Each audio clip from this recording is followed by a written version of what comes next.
mai o ni tai au. Ia, katala fatu fo ine tatu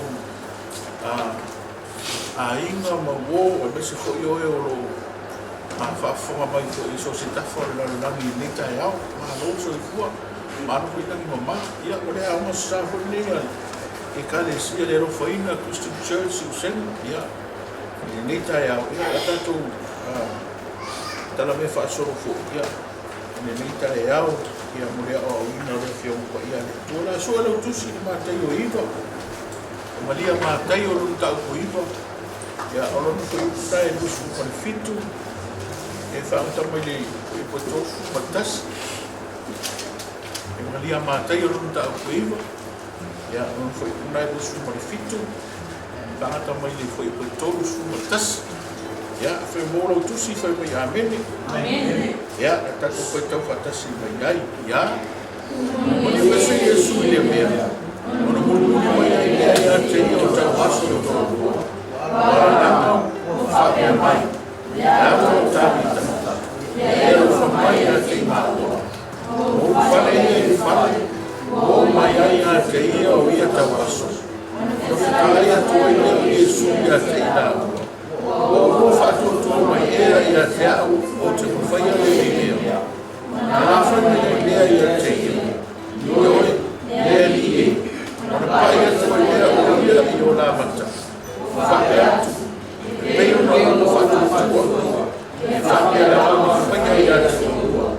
Mana puna lea o la mata. Mana whaafta ai a te leo i Yesu i a te nāua. Whape atu.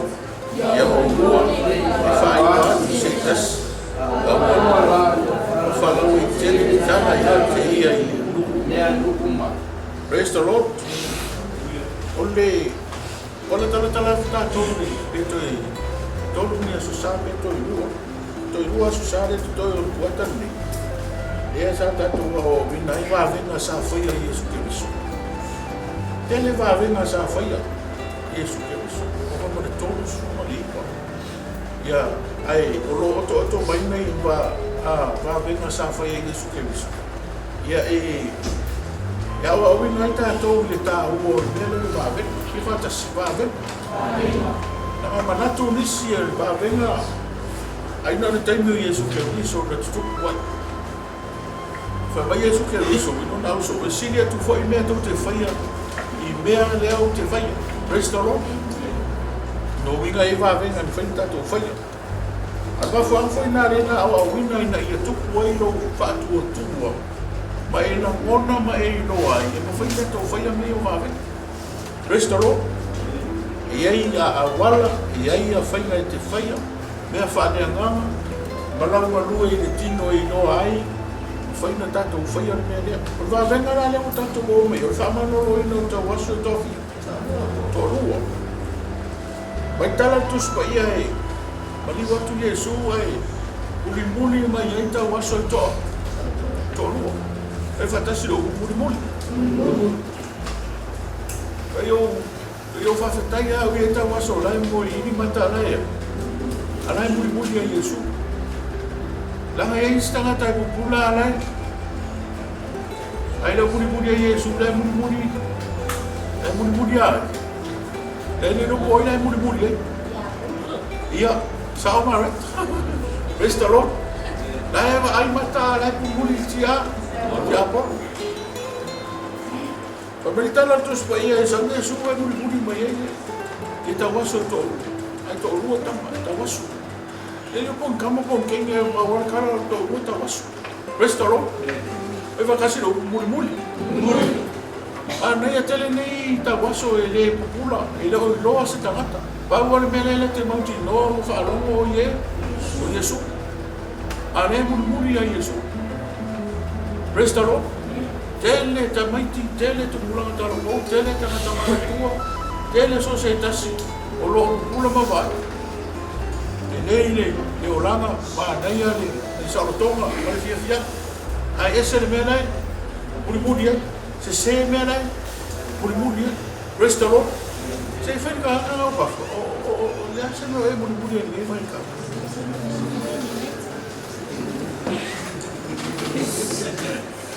Praise the Lord. Praise the Lord. O si mo Power o le me power me no ke no ki no ke po. Ai no no ka la ka muri ka. Apa vai me no ke fo mi ana muri ai. Ai sa ora ko. O ke le ka ko la me ka va ni. Ai no ke fo mi ana muri. Praise the Lord. E sa ora ko. Fa pe ke ko ai ke fo mi ba o fe ko. E ke ana na ke muri fi. É que é muito não quer fogo. Restaurou? Não vai me pôr, agora. Aquele não é só na porra, mas não muito que não quer nem quer fogo. Restaurou? Restaurou? Bawal me ngolo ya uya no muito uya ya. Ah, ya que pa, sorry. E vai me foi fiar o logo de mulher isso. O aure foi fiar. O aure não muito mulher isso, mas ninguém confia em isso. Aí muito vai que pai o cu. Restaurou? Restaurou? E na mais essa hora que não foi essa hora que capo. E eu não muito se sério. Foi que eu café. Ou ele se muito se sério. Eu vou falar mais um sabe. E a vai eu pequeno o muito se sério foi ninguém que restaurou. Restaurou. Mas o menino cara se ele é muito bom isso tá mal cara se. Então uma ideia dela, eu vou fazer. O foanga ali. Como me anda aquela ele se muito mal. Mas só que ah eu lá uma hora desse já só foi entendeu o tino lá o muito que muito bem isso é isso de cara isso me pede mas Maria cara o Praise the Lord aí se cara isso o Maria no mama Maria no loto Maria e tua Praise the Lord mas cara não é coisa muito isso vale coisa só o Lord muito mas maka koko faria mama tamata. Praise the Lord. Lama le meka ua le kala.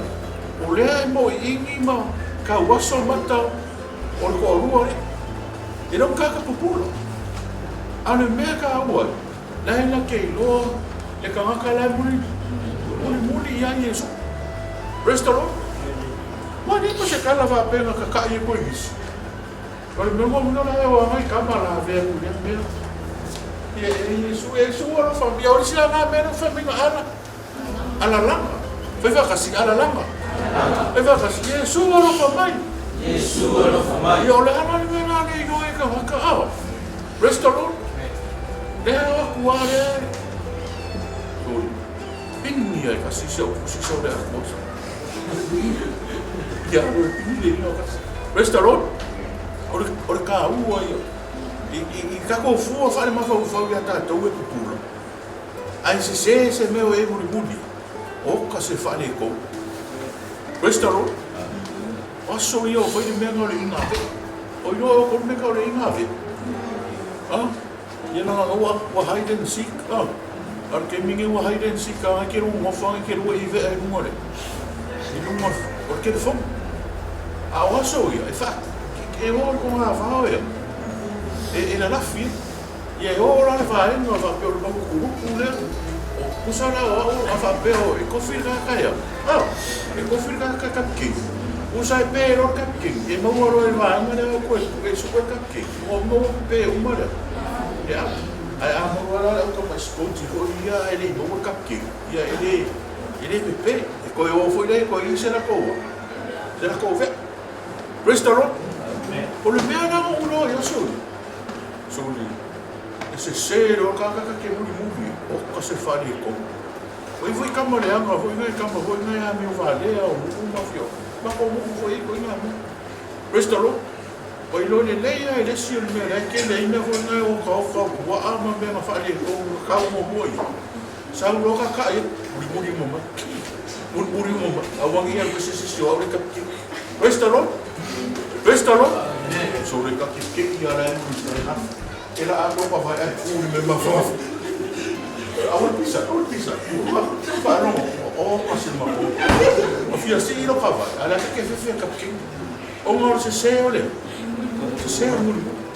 Ano na ya, aro kay ka fisi.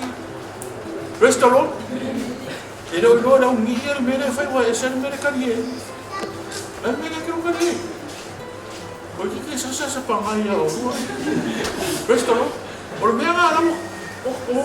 Muri, nanga fa pena ko puso o yo mena o ive ya so.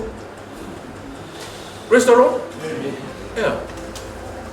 Foi ko ke kari foi o fia ni ko fe ka nisi ko ka muri ke ki ayo. Au ke ki dai mo lai ko musika na ke ni restaurant.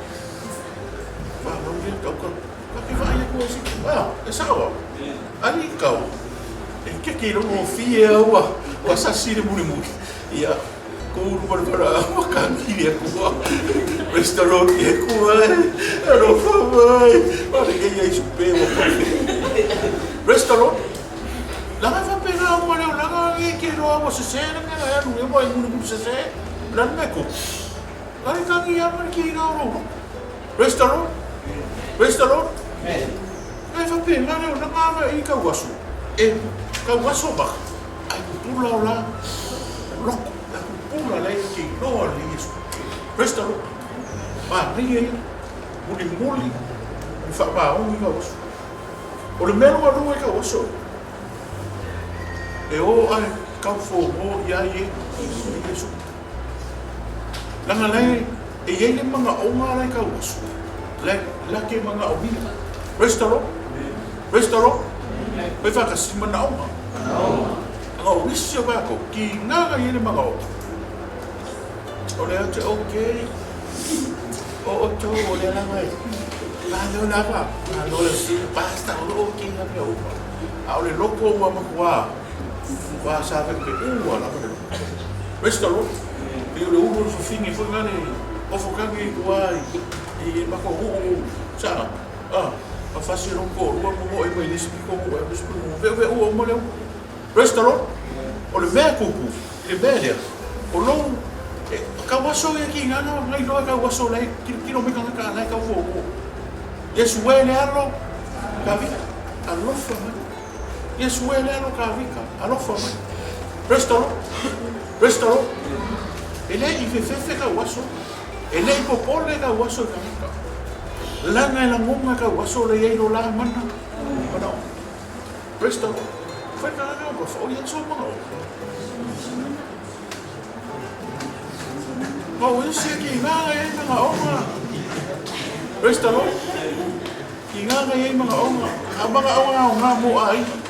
Restaurant? Oh, esse aqui, inganga aí, mga oma. Kaki ofa, kaki kilo, pakua.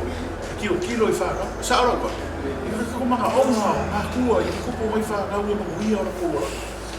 Awa may vai, iko whasa sa kaloringo leo lang. Awa vai, iko mo whara pui mo vai ko po wa ave ko so ko restaurant fa no kenye I mga au mga ko ye fa ko po le mo fa kai ko ruwa ye fa ko po le ele mga o ko ke eu fa ya de ruwa mo ko ko pasia le va restaurant no I mo yeso ko ko ka uma ke ki wan bena no fa ele le ya ka ko la ko mo ni ai vai ko lo ave pasika o ave taxi que eu vou vai e o poi aí restaurant o ia não o tem não o sinta oi que viu right restaurant e nada lá uma desse o fai farelia mi o res como giki ele que via o que giki essa hora o cara venco restaurant ai vai ko lo ia mare hippie are pasia o le kwa bewe o hippie ga ko restaurant o minga na o ha po furu mu kulia ko ala ba ya fa pia ko furu ai mu se ki era pasi ko barbaka restaurant le que na fe ko e que o ka ku ia pasi la ngai se pasi le restaurant e si foi se a taxi para le ya wa mi pio pero fai kio da taxi wa foi sa taxi o ka le ya wa mi Praise the Lord. Praise the Lord. Ai, me taxi nai. E ke ngofo loi, vai kulo e ke au nei ke au famia so mai, so mai ke au ai mai. Praise the Lord. Kung nala feel wa kung yang mai le kung mo taxi. Praise the Lord. Ai ko na ke lau maka fiki foi mai ko ringa me. O so mai. Praise the Lord. Praise the Lord. Praise the Lord. E ko kere ka ni mai. O fa ko me mo ia ko fo. Ya me pasé por el texto. Praise the Lord. Hallelujah. Apa nga ko eh. Muli malobino le lei o Yesu. La ai foi esque ka ko ka o ka o pula. O sa or ka ke muli. Praise the Lord. E ai pasi si me ngai mga onga o ka waso. Muli ya Yesu. Kasi ro la mo nga o Yesu e mo waile. Kan oleh alofa. Oleh alofa lo mai. Praise the Lord. O fea que foi mai que mau waile alofa. Ele kan kongo. Nga oleh akua, nga maliu no na lo pele to. Praise the Lord. Ka kia nga oleh alofa oleh. Muli ya Yesu. Me nga fai ele uso. Awa ka ko kiro ngi emingi. E ke no le ala kala fa. Ki nga pa pura les. Praise the Lord. E era o murmúrio mama que eu disse bem então vá presto ah murmúrio bela ali vou fazer porque não caminha o carro agora foi capoi mo idioma e não sei que foi feito agora mo idioma que não mano nem não mas foi uma só aí tá com cama com o mercado ali vou fui mo idioma mas sa olha lo mau vou ver ele aí pulang que kilo de vento que só presto Praise the Lord. O lei no se me kin no ka ko. Ava ile ka makai. Ka waso ala mun sao ai Yesu. Lei mo se kala kuspa ya me ola ka ka ye ko is. Praise the Lord. Praise the Lord. Always. O ka se ki leo maka ale ka ye Yesu. Sai ka o ye o maka o ka. Praise the Lord. Ka ye Yesu fea. Fesu. E hei noa. Arai ki ke ia. O whenei. Pui vai ka sika me. Kari e ka kala ore whai. Ke ti ngau ka ringa ka kara soko na ke mafuka ia Yesu. Ore kele o kala e ke. A ke kero wha longa ko se po. Ke ri e alofa mai. Alofa mai se o kamai. Alofa se o kira. O le la vai o le se kai ne kuai. Praise the Lord. Foi merda na gawas. Yesu e alofa mai. Praise the Lord. Foi vakas. Yesu e alofa mai. E kau mai fa pe Yesu e alofa ni o makua mo ko lai lai ya o me fa. Praise the Lord. Praise the Lord. Ah, ore ka ua me. Vai ka waso, foi vakas ka waso. E ka waso ka lai ni pula ko ma. Ka waso ko rua le no. Amo ka ka nei fa mo. Ai fa ka fa mo. Ai mo se popole o ka mo ia po aka na ka wala au. Be ai no wala ko ini si pa ke si so i se o ki ka ka se. Ni ka waso fa mo so ko no. Praise the Lord. E mo se. Ai. E wa ka na ko ai no Yesu e. Alofa mai. Yesu e. Alofa mai. Praise the Lord. Praise the Lord. E ngaka ka muli pa nei no le Yesu. Ale ka wala nga wala. Praise the Lord. Wa mia ka waso le lofa Yesu. Vai va kasi lofa. Ke no ka mi. Ka ko fo na ke no kana le mi se lofa. Praise the Lord. Praise the Lord. Yo le lofa si di me. Ke no ka mi va ko le kana si di. Kali sini bawa me ia le lo fa no mo ki kali ai ko le. Praise the Lord. Ama kami ma me kali sini fa mo ko le kali sini sa nga me. Elengi sa me. A fa me ni me fa. E ke sa ma lawa. A fa ni me ki fa nga a ka wo me ma lo la me ki sa mo. O le o la pleite ki sa mo. Ai no ke fia ai fa la ia. Fa sa fa la ia. Ai lo ke fia ai mamoe, fai mai sau mamoe. Ai lo ke fia ai bako, fai mai sau bako. Praise the Lord. Praise the Lord. O le me ke fia ai o le fale, ia sau maoe ka ko ai. Praise the Lord. Paku desi so ha foi mako. O le kala mo ko ka desi. Ia mo fa ku ya fa o pa ko meeting ai ko lau mo. Praise the Lord. Kusi le me ai ma fai re ka. Ma o ia lau ia kamaia fasia la ko ina me kusi. Pe fa kasi fasia. Fa pele fasia. Ari moi. Fa pele fasia. Fasia, ia, fasia, ia. Wa ia apa? E fai le lotto. Bali. Praise the Lord. Nang ai ke mi fa pena. Mena ngari nga makari ka so. Kene mo o le me o ka u sama. Fai o le ka ulanga o le lotto. Bali. Me ke mali o le me ke bali e be mo for fane. Anu ma ape fasa. Wa fu o ka ulanga nga e mu mo le.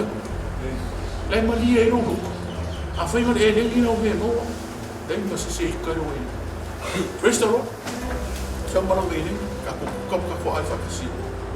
Praise the Lord. Ola ko po ri. Ka penga ko me ke kilo ko ri. Ba ko fa ka re ko mo ne ka mo ki bene ni. So pe di mo e le ngi dai. Praise the Lord. O fa pe so. O le lakki o ka mo ki re e ni. Praise the Lord. Praise the Lord. Oh, lo fiva dikki me. Ora kala sko ingo ko ora fa live ka ma. Kai fa kas fa live. Kasi ma yo eating. Ya ke ora ko yo ke ko mu ka vika. Avika. Praise the Lord. Praise the Lord. Na mo ora fa ka na bene. Bene alofa, fa kasi alofa. Ole alofa o Yesu ya ke moema. E fa kingo mai me o le kingo. Praise the Lord. Ele yo ki fa le nga Yesu ke so ma sa ma liu ma fa si yo ki no ma. Ola e sa roka. Me ka o le to tongi I lona ola, tongi ola. Fa fa kasi tongi ola. Praise the Lord. Ele se me fa le ma fa pere I do ko dis. Yo ki o Yesu. Como ko fa dia ma liu Yesu mo sa ta. O le lofa nga o le kua I le ma fai nga su Jesus. Praise the Lord. Ya wa fa ku ni ya kuruse me se ma kari o e ya ma se ko me se ma kari o tas. Ya wori e pe kusa ni wori. Mai la e fai ka ko kaula. Ma ka ma fai na fai. Ele ma fai na fai. Ele ma fai na fai o foi que o ya va ko so fiki ele fa na va ko ka ya. Praise the Lord. O ya va ko so le ri me o ri me ya ina pa wona. Praise the Lord. Praise the Lord. Yes. Ele mo fai. Ai mo vai le no fore. Bo uma mo ka fai le. Ma pa o ka ka le rua ka ka mo mai. O ina no fica lá ile ku ka mo mai. La fa mo ka mo ni ku mo le ole. O bisi lo mo le ku. Praise the Lord. Ai la le umi ke mi o fele ku ai o mo fele no fo. Fai assim, leva whakakari o mga kalwhauta. Praise the Lord. O ngā lea lofa maka ukia ngā lea lofa sinesi, lea lofa le whatua o ia, lea lofa le whainonga lana. Ngai no le leia ka waso. Praise the Lord. No le leia ka waso ni ka ukia lea lofa. Ngā ringa o maka mora. Yesu e, le ano tātuta. A lofa mai. Praise the Lord. Praise the Lord. Whai ngā o kafu. Para au ia Yesu e a lofa mai. Au ke wala au mai kia au ke wala au kia au so. Au ke wala au mai kia au ke wala au mai kia ora foi kau suka se. Praise the Lord. Praise the Lord. Wala au ia Yesu. Pai ka kas wala au ia Yesu. Au ia Yesu. Praise the Lord. Nani me no so foi. Mga au mi o le mana o ma, fa ka se le mana o ma. Ma o ka was. Ia ko pula na ma. Pai na kala fisire Yesu. Por lua fa kua na fai o fai ale me. Lai testa Yesu e ka waso. La ngala muli ma bala. Ile iwa ai mo ka waso le na fai se. se whaamano longa i Yesu. Pau ar mele ka umai. Ka waso, wa muri ya ye, Yesu. Ka koro mai Yesu, wa kua mu whai o whai ame. Ka mea. Mea la. Koe whakasiole ala. Ori whakua ka ngaka lai ki nganga. Nganga ere iwa ai mo ni mea whai. Aro ka ngaka lai ele mana o. Nganga ne make mga o mia le arofa. Restaro. Ka meno maraka lai Yesu. Mea kara, o pai atu Yesu o laua. O laua waka. Nane pai ko Yesu i maka o ina tura. Restaro. Vai ka o mo whakua mare whaama. Apa? O risi ka ngaka, wa lewa ka mo mai roro. I mai lai mai. Aranga e pasa o sa. Ai no mai o mga ka minga i Yesu. Restaro. O mga ka minga i Yesu. Wala kala ka nyo. Maanosi no mo. O ore fono no fai tu ne wa sumpa. O ka mo o ore fai o sama. O vai o e. O mara vai le kale sigare no ke mo fo. O su mi koko. Questo no? Vai no koko si o koko i mara si ki ngaro vai. Questo no? O anu ale fo mo fai mo kami ya mo fo ya. Esse le danga le te o o mo. O sau le fo. Are o kiro me ngaka ro ke ma. O malini ro i maka mo kangi le. O le fane anu alo ina. O ina maka o ma. Ele ke aki ngaro. Lelo ke ngofo i ka i se o se fia finga po o wa so ko ngofo i me o ma fo. Ngara mo kinga ngane. Ai sau le mana o se o fi fia o ma ni o pen. Restaro? Fa mai no ma pen ni kia. Ke fa ko mo ya Yesu. E ke ona o fa ko ma Yesu. O mai na mo pen i kulo lo fa. Amang kuo ngo le fa nga. Ele me foi na pa Yesu. Se ku a pen i lo vai o fa ro. Ko e ro fa ku le ku ava ku ro. Fa ro mo ku la o ki. Pa peso. O fia ko e ya foi fia. Ana ore ka foi fa mano no ro. Ya ku foi ni mai ke vo o le ama ni pare foi le ama. A sa ro foi fia mo le fa e ni mai fa. Swap pa Yesu. Le fa pero ai ku. So, maar dat zou de vader vinden oude vader doen. Die malinho oi maka o bi Yesu. O io play no tinga. E fai na ma ko ai na fia frima. A mo fa no romo. Veia se me fo.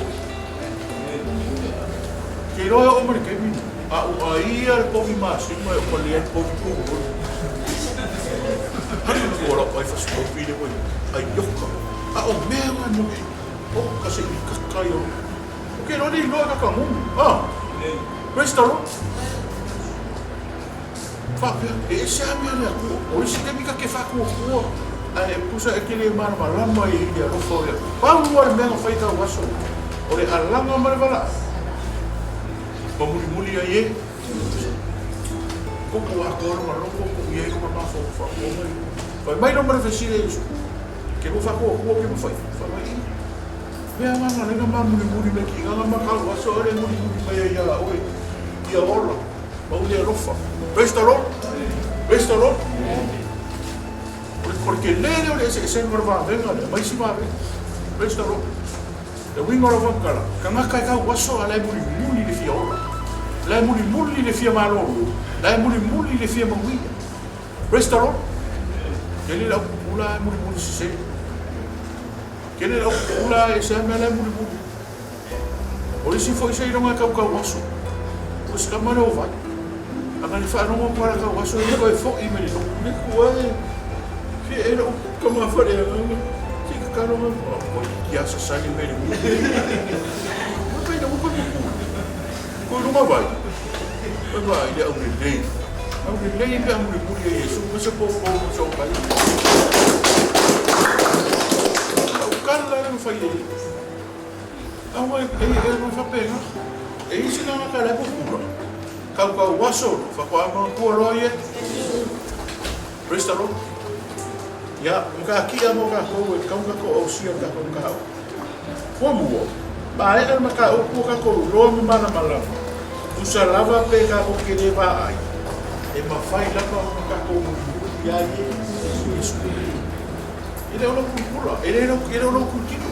O lo fa lo mo fa le mo. Ma lo ngonga I lo ma. Presto lo.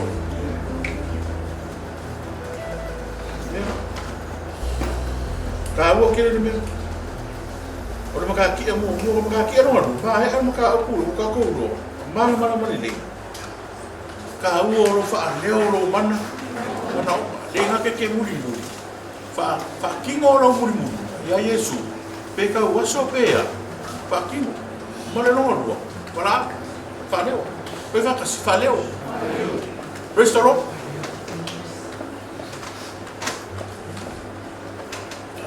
Faleu no mau.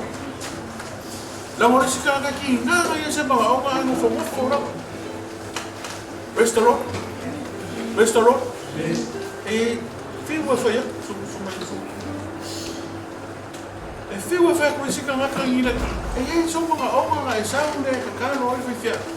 O fo fo de ya. Hallelujah. Ana o kire. Ta o ki se la no la ku.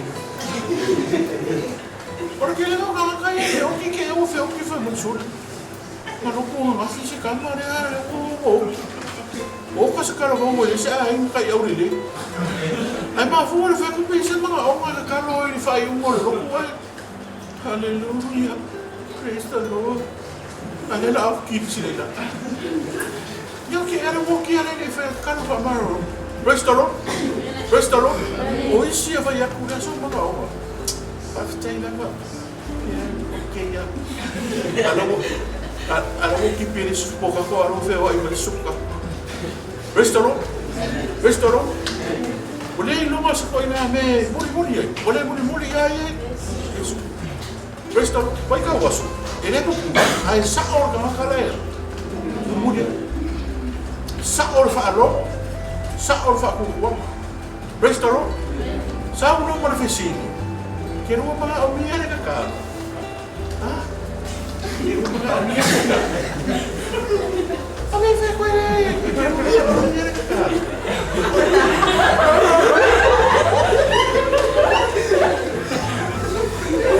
Faham na. Kaya ayak mo yun. Restaurant. Dia foi kau fa ko pulau província orang mai. Vai pa ia na província. Ada foi lá fa ko marako. Balong ka o ki ko o walo la yutsina ya sfai. Restaurant, essa patipat. Ya. Asila, fale o UFO, a Farina Christian Church, ya fatang taya ni sungon fa fa nga. Ina sa faray, sa ta to tomat. Restaurant. May kulo sa mga o. Kung sabi kay no ele kira o lang nga inga yeso mga o. Fa'o ngale va mole pa I ba Yesu da ki. Restaurant. Ya ko ko ma fu ko le su ko fa fe nga sa. La gele me anu fa ma ro. Restaurant. Ba gele ma ina sa. Ta ba dinga ma ka ro. Restaurant. Per ka u yo le. O le ya yo se ma o. Fa le o lo le. Restaurant. O ke fa kan se e ka waso. Fa ka ka ro ka fa. O ke fa kan se e ka waso. Kalau dia semua ke restaurant, ayah lu makan email rumah Facebook, aku waktu lah kalau saya show fafo, oi kau,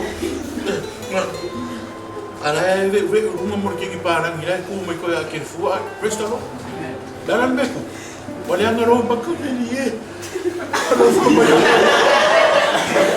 lepas aku rawat so yang kau gefu bang, nah fu apa yang orang makan penuh. Restaurant. Kira ko supaya. Havia makan semua. Kira alu sa mo ini pesa somo. Maya. Restaurant. Kira le kan vai kan mo. Pose. Pemene ko. Alu de fine tani fai mawa. Restaurant. Ay vai kala maka ki whanga mga ngai ko ngore kuspa ia ke mga makai. Ia la kore slow movie. Ya, ko kuwa ka wi kai rumah ba. Oi na ka ina ba na. Ya. Ana ko ke fia mama. Fa ka si fia mama. Mana le fai ka kuspa ia. Mang kuar kala ni mo fa ku fai fia nga no asias. Naku ore kuwa asias I fa le ore si finge. Ore pari. Awa mimika fa finge aru mai lang ka sing kui au. Praise the Lord. Sao lo malang ka sing kui au. Fa ini me ai ma ai. O paro la mala ko me ai.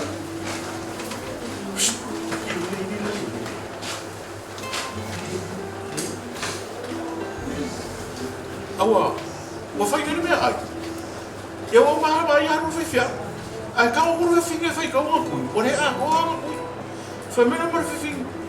Ai ma aru fi au ma vena kui au no. Ka ko ko o se ka pe na ia o me ma ko. Ko se ko pe pe aru fi fi. Wa aru wa so wa ko ka usam. Ko fo I me na se singa fi fi. Ida ai na. Restoro. Fa me na mar ka fi. E basta.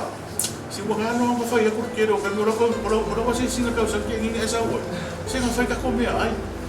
E ka o mai mai fa kui au no fa ka ko me a o pa ko me vai o pa ni no ko e kas o ve fe oi ya o ni no ko e kas mai oi o ni no ko e kas o ve fe se ka mai na kuspa ia na ni kuspa ia fa finge le no more sa fe a ka mo fa fe o mo fe wa ha no ko mo kuspa ia na ku pa me fe finge oi fa fi kai ya fa me fe o mo me ni ko fi ka o kuspa ia ka sa ka ko awa nga fai kau e.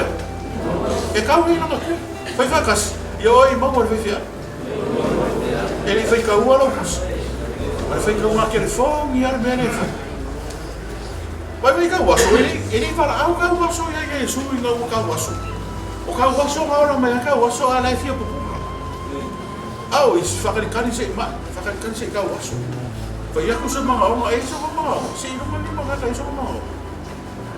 Vai, ele não se sente vai na ele cura, ele se não se sente isso mal, ele escomou, vai ele deu caro, presta lo, ele não se mal para algo que vai avar, se a hora na vale ele escapa por o que ele vai vai, por o marica, por o bravo, presta lo, esse povo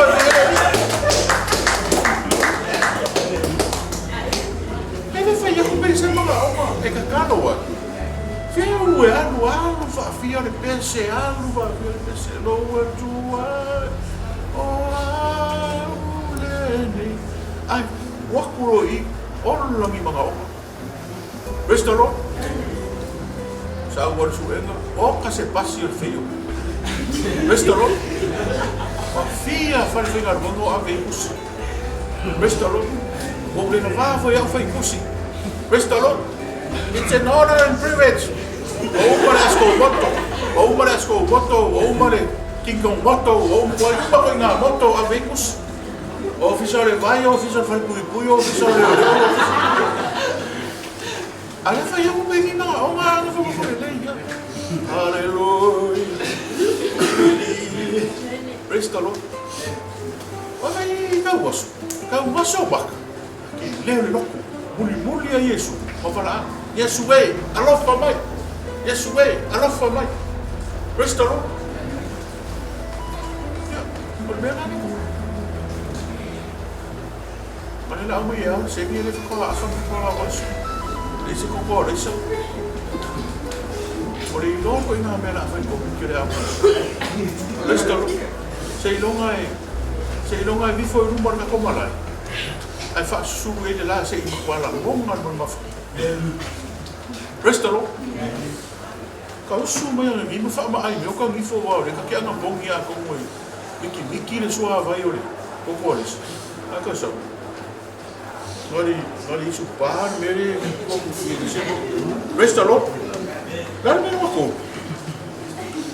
Maka ki aro ko. Ba ai aro maka. Ka ko dore ni. Se na vale aro foi isso. Eu vou como fam kana aqui.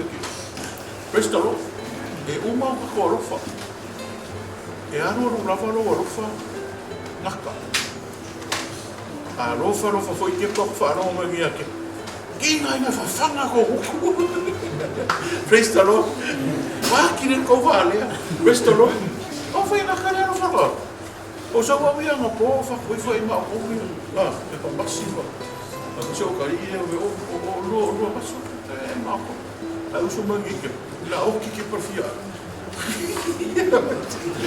Vai no morire, o farò ma io ho mariano forza cazzo, a un fuori tu, e ne fatto a io. E ne un mariano fuori tu. Bristolo.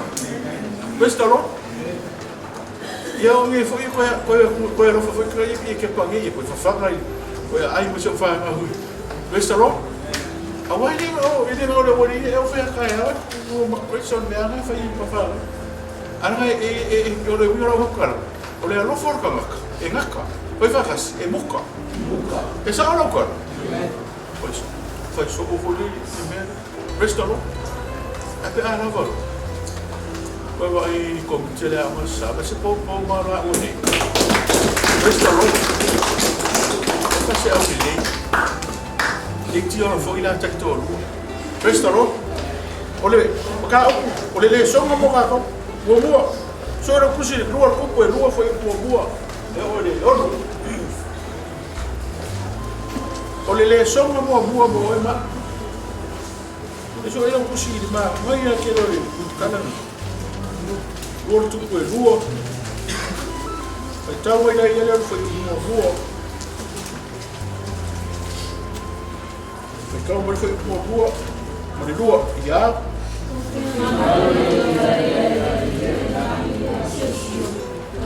Leo e io mi sei ai chitar. Fai a tu Leo e dia e sei. Lo fui io nei. Wow, ina e io poi vinte. O tali mai sei. Lo so io. Ma io lo so io. Tu ne poi. Now if forever. Questo no. O le sono mo o in ka o. Muri sei ai mo. Pegakas. Muri sei ai mo. Questo no. Ai resi muri e su. Poi vai da so le lavoria. Questo no. Qua wasa ko. Le la muri ka fai u leo. Ma fa mano rola o. La bomata. Tania Yesu. Questo no.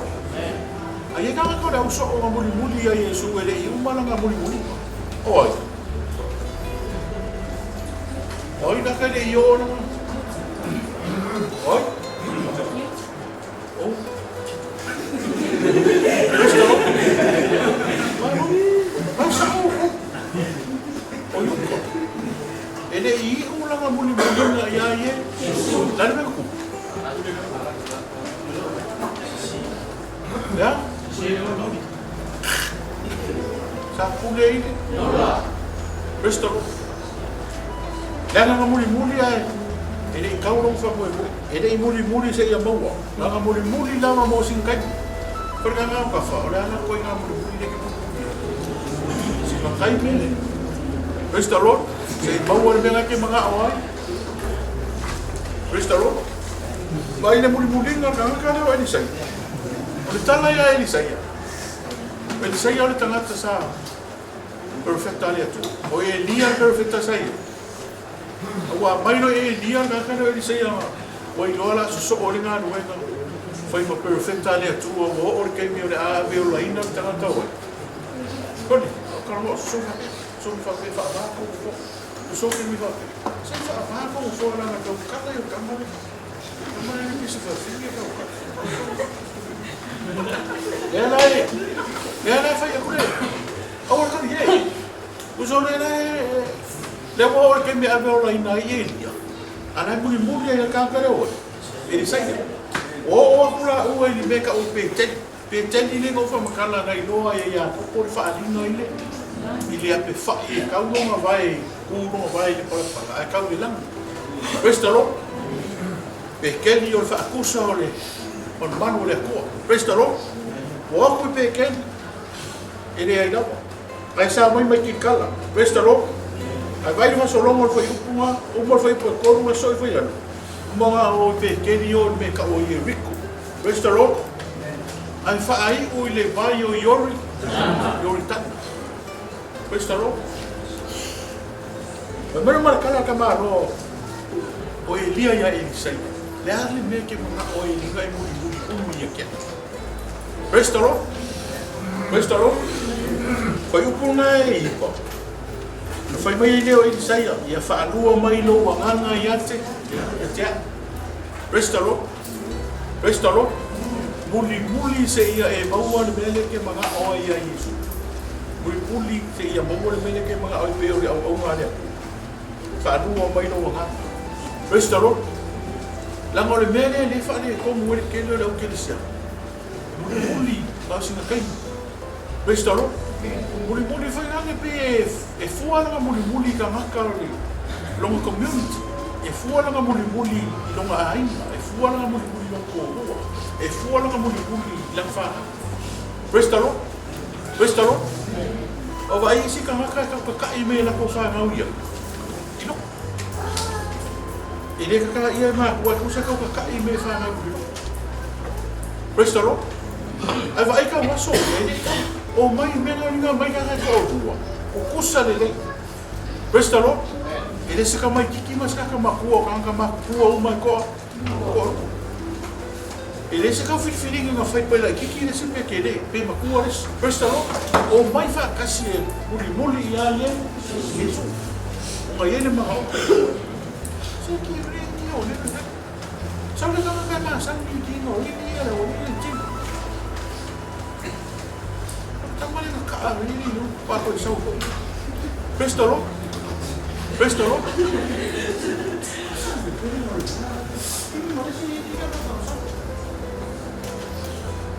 ora ka ua nga muli a ko ia Yesu pe o le muli nga sa fai e sai ia e Restalo o fiwa e dia fe ko sai na se mo fo ia ni o le kai no ke a mo o vala au le ko e ke au ke Restalo markanga ka nga mau ia mau se mea Restalo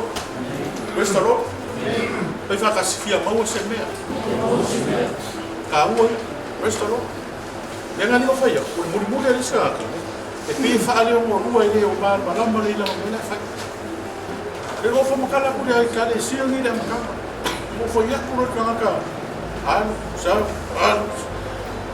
mo fa ia a e no ai ke o mo se mea i no wanganga ai anu le vai se ka le sia e no fu mo Restalo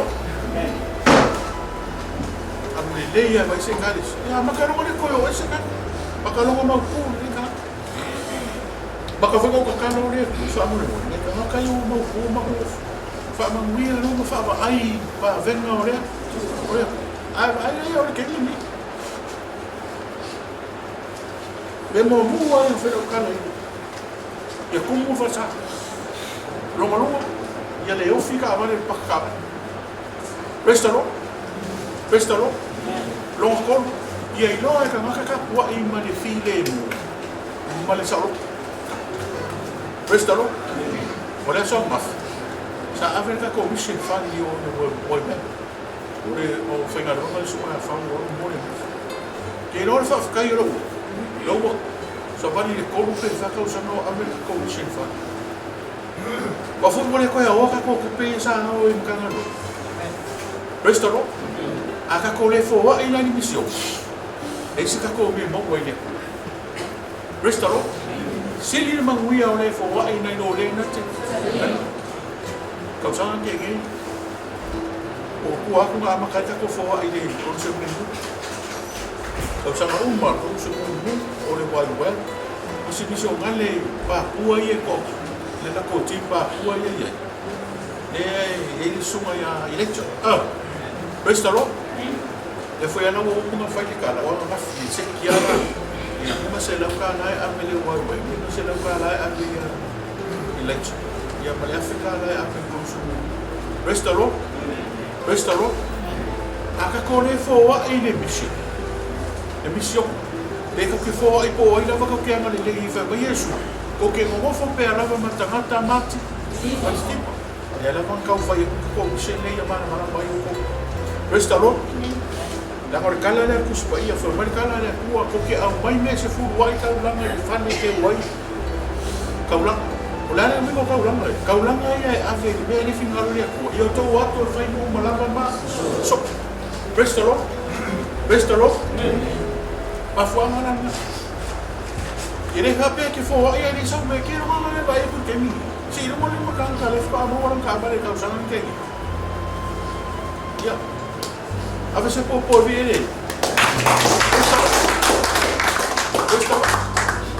Ano que vai aí vai vendo ali. Si no mo ga le mo ga ka sako ruwa ng fa nga walo ko lima. Ya nga wala si yaro yung ano. Pero rusi se ko ya. Restaurant. Ano mo may fa mo ya mo. Si no mo makakaroon fa nga mo. Lalu mau boleh kali sisa di sana lalu, ya apa? Restaurant. Si rumah ni makan kalau ke yang kapia, mau ni yang saya kapia. Ya apa? Alfemi, kaya orang boleh yang tahu ni, aku ni mari beli kapia. Ah, kan nama saya dia. Ifo wa ika kau isi kau. Ai, kau mai ni aku mai. Restaurant? Olha você vai. Você vai lá vai fora o rua é com coisa. E você vai pegar vai a samalinha de rua fez. Restaurant? Aí vai. O que legal você vai de como? De rua você vai de como você. Que legal você vai como for aí também. For aí da waria não o maranga vou ver no cabo você. Ko barangane ngau yo apoi. Io I fareu. Dengar ko rua le yo. Restaurant. Upane le inga ave pese vai himba ida wini ngau. Restaurant. Lele winga la kokara. Ana mo kongo ave ese me kuwa. Le ia ka ika. Nga ia ko fa fa mai ele. Ele mo fina se. Ka mo una wipu ali e ko mo na wipu ali mo na me ko. Ele ficou ele me não quis ser não é. Ser não vai não quis. Ser não vai não vai. Restaurant. Ele me faz lá na coisa sa me faz não minha. Não pega faz na sa uma mais cá fio. Ei mo ko ala paro mo ala pa anga le mo ai le kusis. Restaurant. Mo vou cá lá que faz cá só ele vai na Galileia ele vai na Galileia pico uma sabe mate pico lá. Ola vai uma vai le mau mai le vai le kali le fresh vai fresh out vai nga fa mo kai ya da kali le o da kai o nga ni pikira o so o isso o nga e fa mo kama o mala vai fa vai e nga sa o ela no sabe ba ele ai se me ma fa na café se ele vai restaurant sabe ba que café o fio sabe ba lá no me ni fa no sabe ele sei na eu lá. Lá eu se me ai a piscina maka ele vai de sami. O eu não gosto. Restaurant. Wa uma. Ai ngai la kuwa ka o ko no. Foi ka no kus. E que le ma mo. Ka o mai le o onga ke le. O sami. La mo o ma. La mo o ma. Ale sa o le vai le sa mai no mai ka ni. Nang foi ele fa mo rua ele sabe ba que lá com mo fa pouco.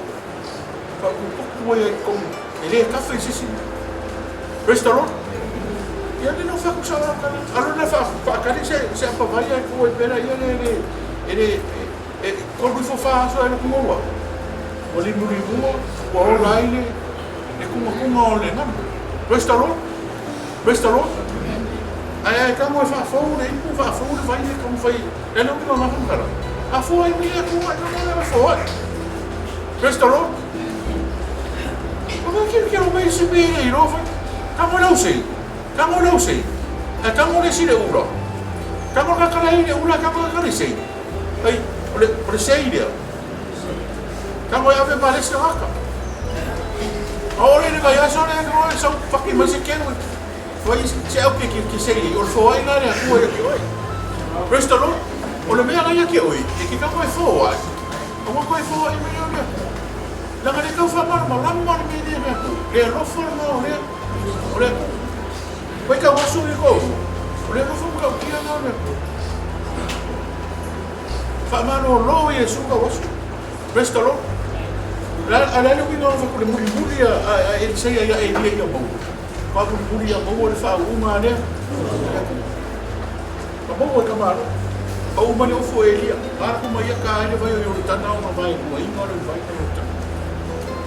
E i fo i sisi e i paro wheka si lia kumu ka o kia wa venga ngai whea e peo eli. Praise the Lord. Praise the Lord. Ka au kuro lua. Wala au se ia kari mai. Praise the Lord.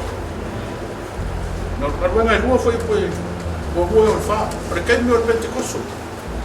Pa mele kala a Yesu. Auangi ko ku o Jerusalem se ia fio mai le ana. I ko mau o le mea na foro folai. Ai o nanga fo mofo ma. Ko ka wha ma fesi popo ki ura le mea whai. Sa o ma mana au i lea. Saka kano. Pe ka wakasi mai fai po mo o le wha. Aruanga e lua. Ya?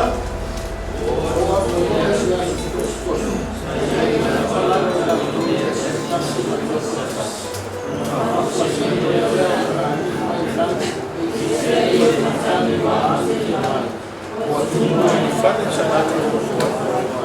Poi no fo e ka to no fo e se storia.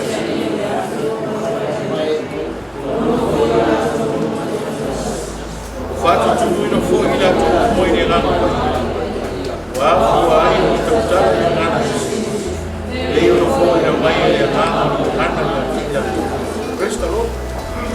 Sao ma ka yo mo fo fa kasi no o ande so po si ke Yesu. Sao le o apostolo ko tangata ia. I me kasi ma le loto motas. Maka kalo ile. Sa vala au ile tu foi fa kasi sa vala au ile. Vala au ile. O le so ma no mo ka po muri pe se ia e mo. Longa lua vala au se ia e mo. Praise the Lord. Praise the Lord. O le fiu no vala au le au mo le po. O le fiu no vai ni vala au le au. Ale o ka waso ko famia. Famia le vala Yesu e alofa mai. Yesu e alofa mai. A me po na o ka lo fai so uma. Yesu e alofa mai. Yesu e alofa mai. Praise the Lord. Paula ma ke no o ka ni mai ne ko e ke. Praise the Lord. Ka o lo ka o lo vala au le. Pena ko fa makala ke a Yesu mana o. O le mo fai ngai vala au. Ai sa ure ka kalo ia o na le. Ale. E o ke fa ka ni o ki ri o po fai no mai no na o. Praise the Lord. E vala au le ku o ka ni mai le ku e ki. Praise the Lord. Mena kala Yesu na o ko skolo ku se ma le ko kalo. O fai ale ia ki o ko me ke ma o. Praise the Lord. O ke fiu e fai se siamia. O le kakalo langa ki mo wai teo. O le kakalo, o le mafukana na mariani. O kani mai Yesu le keo. O vai ni fai ngofio le kakalo mani wala au le uri. Yesu e alofa mai. Kau ana. Mani Yesu e alofa mai. Praise the Lord. Mau isi. Yesu e, fia mau se kumpe. Yesu e, ka fia mau a se kumpe. Yesu e, o le fara me lave. Praise the Lord. Yesu e, skamani. Ma o ku pe a me ka lo ni skan pe ni ku a pe ra u ni ku le ku a ro fa mai do langa. Praise the Lord. A ro fa mai do langa mo ku a se u a ko fa sa pa. Praise the Lord. La u ni ku a ro fa mai. Praise the Lord. A u si ki nga fa re ko mu ni fa ma o ni le ola. Ene ku a esse do fio foi fala de lá ver fio mo se ku pe na o ku pe a me ka lo ni skan pe ni. Praise the Lord. Talo ia tua e sui no roko. Talo ia tua e sui no langa e sui o mawhawhanga. Ia sui lau ngarue. Ia sui lau whamau. Whamau ina ngai ei pei kau. A kau kifa le hiki. Nano pego mo kua kifa ko. Se, koe karo ia. Koe ke whiu mo whi. Koe ina ia kau waso e ko. Praise the Lord. Ene i whiu o waso e kala hangi e Yesu. Yesu e alo whamai. Praise the Lord. Mo fio ka au isi o mo foi na vai le ka o mo kalo ia vai no mo não be se ia lofa mai a vanga ngai ho foi pe fao no kasi me foi pe fao ya wala to no ko pe ma no to tasi no manu le aso ma le aso o to foi a reto ia fale ma le fale wala to ai ala to ai ma le fale ma le to fa mau praise the Lord praise the Lord amen ia foi como foi fa fitu ya wala to no Aoga fai nei mana fa o ina ni ali sia le ni aso foi so o e fa ora i praise the Lord e ia no ta ina ni kero sia me ara ma mau ai e ngata e rofa mai le kali mai le tu e no mana o si kia o e le praise the Lord praise the Lord karo ia ka ni wa i kale sia mai wale umar kofi le ana ko fai aso umar no fai la ko ya ai prestalo o tu mau le mata o da o posto fa o la ina ta ma mo ku le no fai le kanis prestalo le fa kasi ro fa que lo que miro que fai ko kanis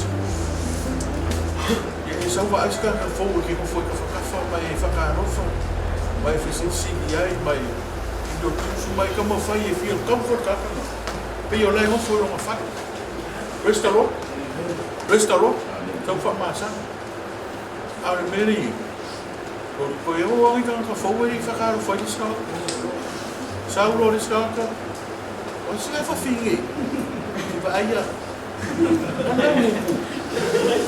pa que eu si boa mas para com na minha sa wa lai la ve mai siki o sa dia a ve mai ala la tem sa wa ko ni mai fa ka fo red wa mai ya restalo la ko la le lo la mo le lo ka mo so e te le no ni ai te no e lo ka ya o sa su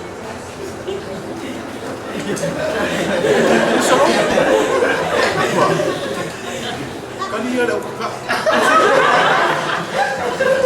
Prestalo e che lei non sa su perché non fa mai chi si la fa uno salia e non che uno salia in uscita o America o lei non fa mai chi si mai ya so ala Prestalo non kana no ya ma wale ya rofa e che sa uno le cane sia e non vuoi cane sia i Jerusalem se cane sia ne fa tu la posto Prestalo, o le mene no kupu. Mai o so se kana la pre kale sia kana ku kali. O tu mau le mata o po le awa posto. O fi de ala ko le wingo na me wa ai fakas. Prestalo, a o isi ke so ka ke vai ko fo minga ka fo i pa ke fo wa ai mai. Ai me o Prestalo. Ai le mai coffee ma ai fakas ma. Prestalo. Aleluia.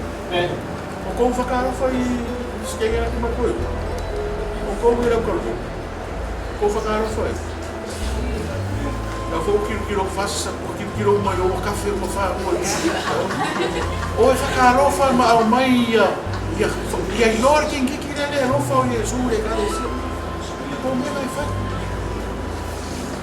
Ai no como foi eu vanga o go i kasi do go i mo foi aí pa prestalo novo fa na tama o leio tama ta o kansi prestalo como ka ao e fa fogo mai foi sa mo e deita ta muli se ia e mau ai eso se ia e mau le me que ma o se ia mau fa man dia no a lua para au se ia tali man lo ko não ia e mau le Ese meringa kupu nga runga le e kupu ona o le alofa o le atua ma lo alofa i ka nga o fe ka se ki kiro nga o ka e ki alofa nga nga ka ka lan ki alofa nga nga ka ya a fe lo le alofa nga sa o ba le o le se ko ko sa o yo lo ke restalo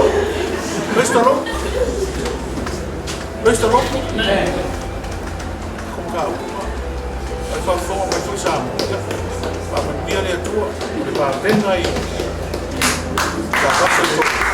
Whai pa Tele lea tua I tai au, matou vi au I ta mai. Mai a fwoi na matou na ka o I tai au. Fwoi a te oe lau rawa vi inga, pa mia ia Samoa na koto mai o mai mua mai. Nei mata o. E mese fwoi se matou senga mai kale sia I nei tai au. Fwoi a te oe lau rawa vi inga. Ai tu mauro matou tangata whata wa. Ono o Yesu. Amen. Amen.